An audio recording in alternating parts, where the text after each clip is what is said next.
Hey guys, in this video, I'm going to be reviewing the Cold Steel Silver Eye. So the Cold Steel Silver Eye is a premium knife that is both tactical and practical in my opinion. I feel like the combination of the shape and materials makes it so that it's great for both tactical and heavy duty use, as well as a great EDC, and maybe even in some more formal environments. Let's start off the review with a size comparison up against some of my favorite EDC knives. Here it is up against the Benchmade Bug Out and Benchmade Mini Bug Out. As you can see, the Silver Eye is definitely on the bigger size compared against the Bug Outs. Here it is up against the Civivi Elementum 2. As you can see, the Silver Eye is still bigger than the Elementum. Here it is up against the Spyderco Para 3. The Silver Eye is still bigger. And lastly, here it is up against the large Chris Reeve Sebenza 31. As you can see, the Silver Eye is comparable to the large Sebenza 31 in terms of size. The Silver Eye is still a great EDC sized knife, but it is on the bigger side in terms of EDC knife size. And here is the thickness up against the large Sebenza, both the blade and the handle. And then here it is up against the Benchmade Bug Out. And next, let's measure it up against a ruler. First, in terms of sharpened blade length, it comes in at around 3¼ of an inch. And then in terms of overall length with the knife open, comes in at around 8½ inches. And lastly, let's measure it on a scale. The Silver Eye weighs in at 4.1 ounces. In comparison to the large Sebenza, 4.7 ounces. The Bug Out, 2.5. Of course, it is aluminum handles. The Mini Bug Out, 1.5. The Para 3, 3.4.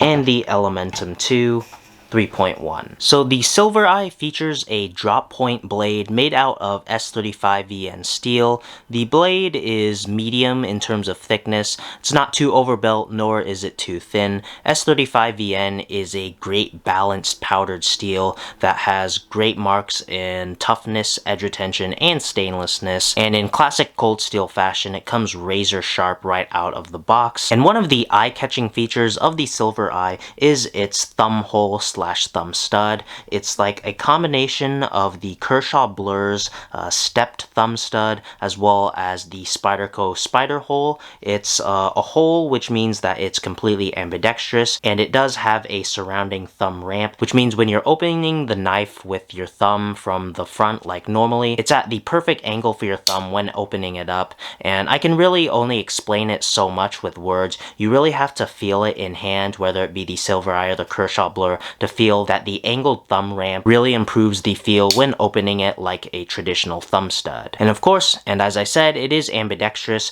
so you can open it one hand with your left hand as well. And because it is like a Spidey hole, you can Spidey flick the knife with your middle finger like so. The blade handle is made out of carbon fiber. It's just a standard carbon fiber. It's not like fat carbon or shredded carbon fiber, but feels great in hand. I really love the way carbon fiber feels in hand. It's strong and lightweight. And then of course you have the Triad lock, which is Cold Steel's signature lock. It's basically the back lock, but they add in a strategically placed stop pin, which makes it just infinitely stronger than a traditional back lock and makes it one of the strongest locks on the market. I'm sure you guys are familiar with Cold Steel's proof videos with them like hanging engines on the Espada's Triad lock, as well as trying to break the lock but they aren't able to. That really showcases the strength of the Triad lock. And as I said, it just works like a back lock.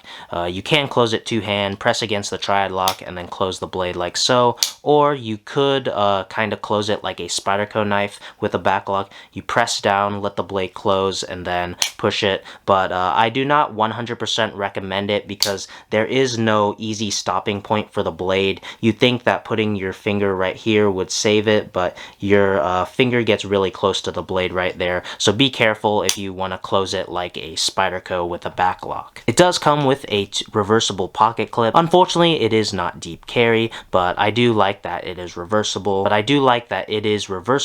As well as lacking branding. And then in terms of the ergonomics of the Silver Eye, I really love the Silver Eye's ergonomics. There is some nice jimping on the spine of the blade near the top of the Triad lock, near the top of the blade. For me, I think jimping at the spine and or at the spine of the blade is a must for grip when you are choking up with your thumb. I feel like it really improves your grip and I really like the feel. And then the Silver Eye also has 4 finger grooves for your solid 4-finger grip. As I showed earlier, the Silver Eye is on the bigger side of EDC knives, so for those of you with bigger hands, you can definitely get a good 4-finger grip with all 4 finger grooves. And then there is a small little finger choil, so if you do want to choke up, you do also have that option. The strength of the handle, as well as the insane strength of the Triad lock, as well as the knife blade being in a very versatile drop point shape, and it isn't too thin, I feel like the Silver Eye is great for tactical and hard use, but it also makes for a great EDC with the materials. The carbon fiber is subtle and classy, and the knife overall doesn't really give off a big threatening feel. The only thing is that it does lack a deep carry pocket clip. I feel like the overall design and aesthetic of the Silver Eye is very versatile and can fit in pretty much any environment. I've had the Silver Eye for a few months now and I've been loving it. It's definitely been a go-to EDC knife of mine, even with my big knife collection. I really love the ergos. I really just love the overall look and uniqueness of the design, and it's been a solid knife in my rotation. So what do you guys think of the Cold Steel Silver Eye? I'd definitely like to know down in the comments. So that's gonna do it for this video. Like and subscribe if you enjoyed. Follow me on my socials. If you really love the review, please consider leaving a super thanks in the tip jar below, and thanks for watching.